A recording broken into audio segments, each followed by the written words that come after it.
The next branch of the Protestant faith that we're going to talk about today began in England, and it's a different story altogether. Okay, King Henry VIII was married to Catherine of Aragon, who was King Ferdinand's daughter. Now look, King Ferdinand of Ferdinand and Isabella, the guy who gave the boats to Columbus, had become incredibly rich because Spain had gone and taken a bunch of land and gold.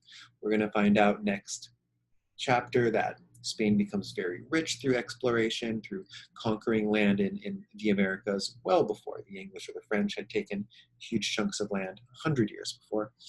Um, so the last thing Henry wanted to do was to make Ferdinand mad. So he goes to the Pope and he says, "Hey, Pope, I want a divorce from Catherine. We have a daughter. Her name is Mary, and I want a divorce." And the Pope says no. So can we get an annulment? The Pope says no. Well, unbeknownst to the Pope and to Ferdinand, and probably to Catherine, was that he had a girlfriend. Her name was Anne Boleyn, and she was 6 months pregnant.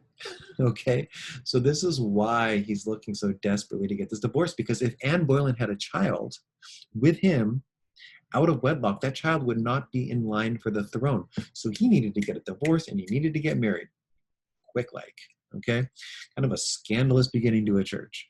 Um, so he goes to one of the leaders in England, and the church leader in England says, "Sure, I'll grant you a divorce.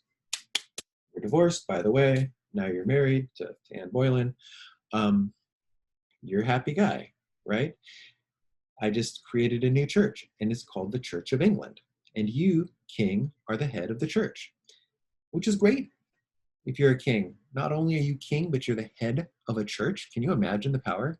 He took over all church lands and he sold them off to his nobles, which made him even richer. Um,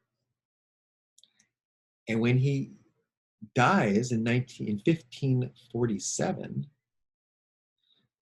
his son, who's 9, takes over as king. And during this period, oftentimes when a young boy was left the kingship of a country, there would be a thing called conservatorship, where there would be someone around him who would help him make decisions. It would probably be his mom, but then also other people. And there was a church leader around him who said, "We need to make some changes to how this church works." Because one thing about the Church of England was that it was pretty much the exact same as the Catholic Church still, in terms of rules and in terms of how the services were held. So if you went to a church service in King Henry VIII's Church of England, it would look like you were in a church service in a Catholic church anywhere in Europe. It was basically the Catholic Church with Henry on top, so he could get a divorce. So his baby mama would be his wife, right?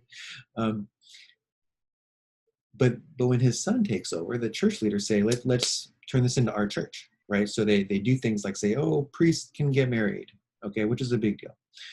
They do things like changing the certain aspects of the ceremony of actual, like when you go to church and they do their thing. Um, and this made Catholics angry because Catholics said, "Look, I'm going along with it because whatever, King told me to, but now you're going to change my service. You're going to tell me that my priest can get married and have a family. That's unnatural. I want him to be married to God." That was kind of part of the belief system there. Um, so when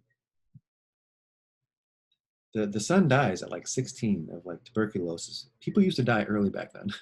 Um, his daughter Mary takes over the throne, and she immediately burns down, like kills like 3,000 Protestants and starts burning down churches. And he earns her the name Bloody Mary.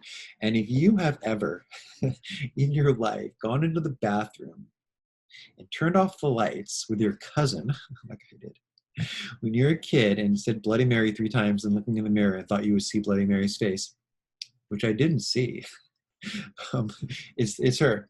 Yeah, that's the Bloody Mary. Okay. Um, So, anyways, we'll continue that story. What happens next in England? But bottom line, the Anglican Church, the Church of England becomes the Anglican Church, and is still around today. The Methodist Church is an offspring of the Church of England, and I've even seen something about Pentecostal Church, which I'm not 100% sure about. I am not a religious expert.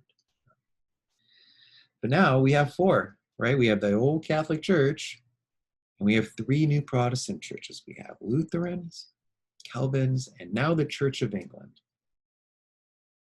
Religion is changing in Europe.